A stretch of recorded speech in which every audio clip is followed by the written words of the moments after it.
Terima kasih dengan mengucapkan innalillahi wa inna ilaihi rajiun.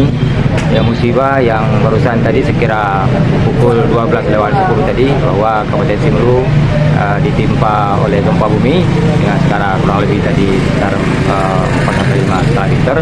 Oleh karena itu, pertama atas nama pemerintah menyampaikan kepada seluruh warga masyarakat untuk tetap tenang, waspada dalam rangka menyikapi musibah gempa bumi, dan jika masih ada anti susulan maka tetap harus berlindung dan menenangkan diri mencari tempat yang aman.